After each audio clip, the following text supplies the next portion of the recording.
이번 강의에는 팔자 타령을 해볼까 합니다. 사람마다 팔자가 있기는 있나 보죠. 누구는 힘들이지 않게 호의호식하는 사람이 있는가 하면 누구는 밤낮 손발이 부르트도록 뛰어다니기도 가난을 벗어나기가 힘들어하고, 아무튼 세상은 요지경 속입니다.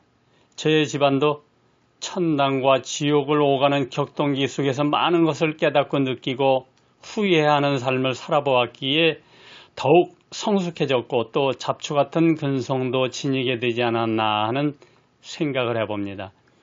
우환 많은 가정들을 방문하고 묘지를 답사하면서 상담을 하다 보면 서둘러 묘지를 이장해야 할 경우를 적잖이 만나게 되는데, 대부분 사람들이 윤달 내지는 길이를 따지며 조심스러워합니다.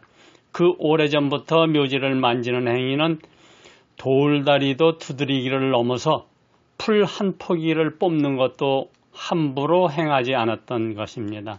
실제로 주변에는 묘지에 사초를 하거나 또 주변에 나무를 베어내거나 또는 성물을 설치하고 나서 돌이킬 수 없는 우환을 당하는 이들이 많습니다. 그러다 보니 묘지는 함부로 만지면 큰일 난다 하여 의례적으로 철학이나 명리에 밝은 이들에게 택의를 하여 묘지를 행하곤 합니다.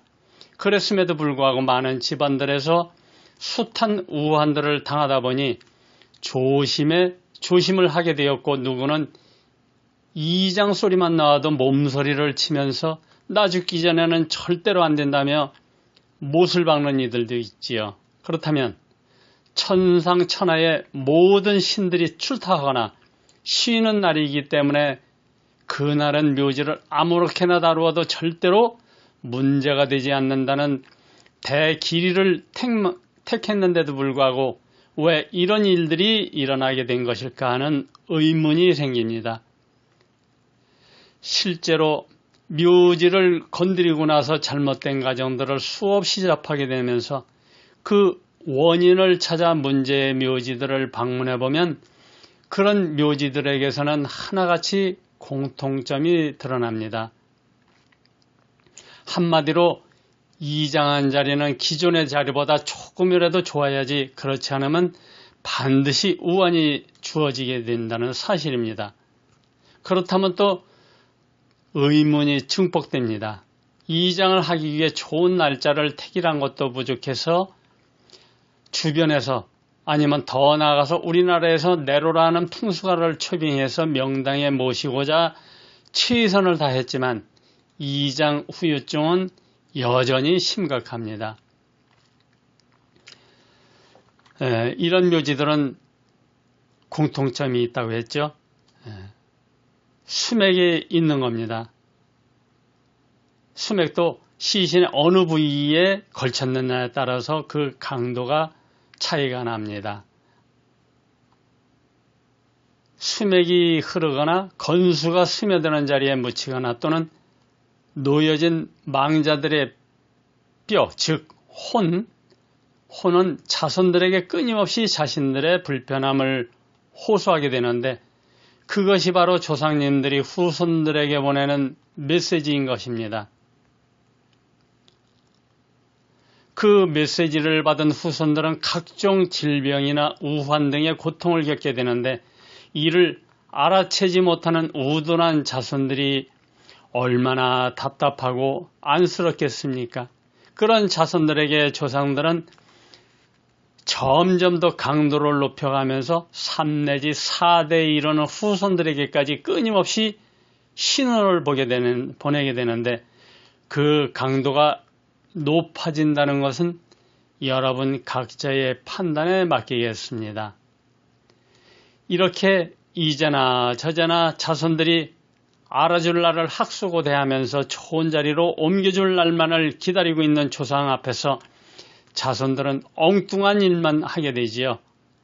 그늘이 진다고 주변의 나무를 베어내고 또 봉분이 허물어지거나 잡초가 무성하다고 봉분을 다시 쌓고 또 잔디를 다시 입히기도 하고, 이런저런 이유로 성물을 설치하는 등 조상을 위해 최선의 노력을 기울이는 정성은 가상하지만 조상에서 입장에서 볼 때는 다 부질없는 짓으로서 이런 나쁜 놈들, 나쁜 집에서 오래오래 살라 한다는 오해를 증폭시켜 오히려 괘씸죄에 적용되어 더 큰 해를 입게 되는 것입니다.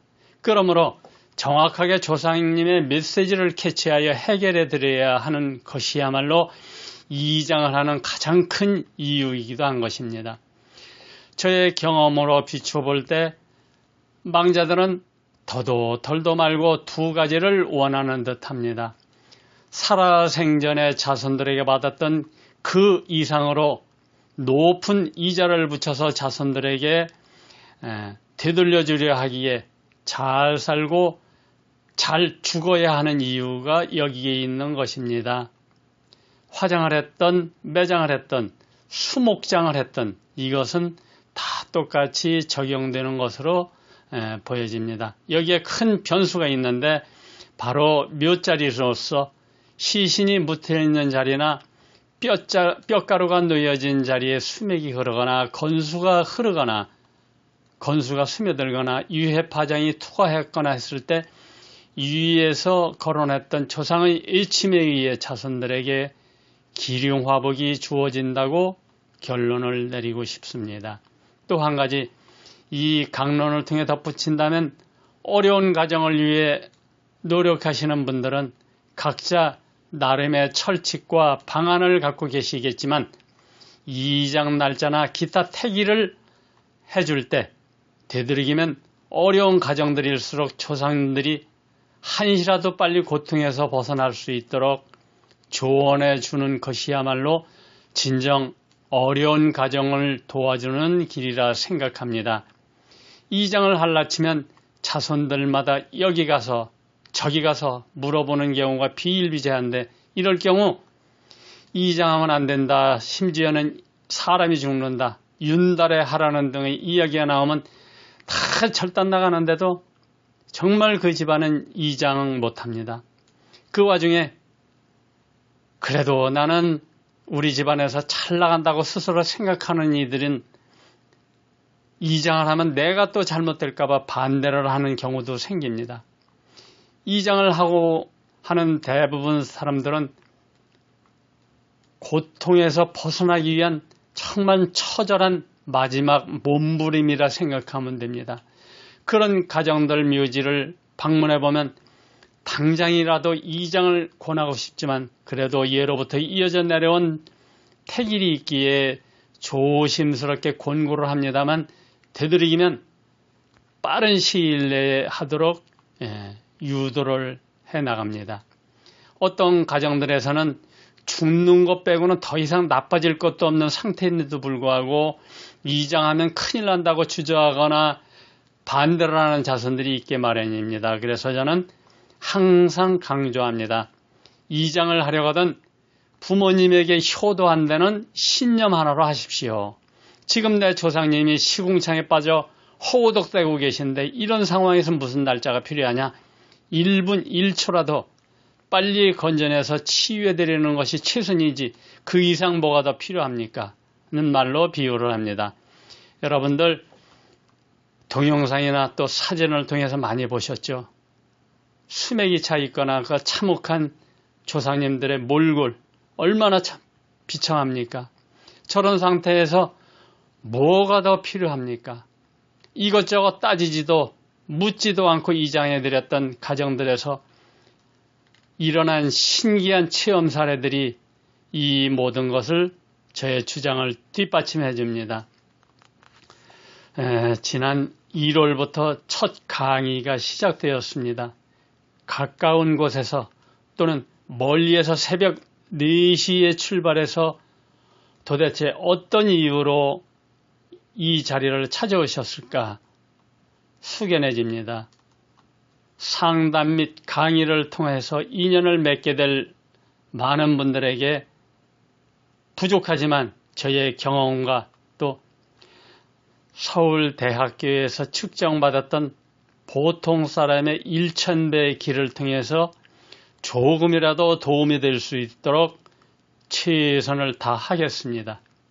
강의는 매달 셋째 주 목요일로서 오전 10시부터 오후 4시까지이며 장소는 서울역 3번 출구에서 보면은 건널목 건너 1시 방향에 풍림이란 빌딩 이름이 보이는데 12층 6호실입니다. 강의료는 매월 5만 원으로서 그날 중식과 기타 경비로 지출이 됩니다. 여러분, 오늘도 함께 해주셔서 감사합니다.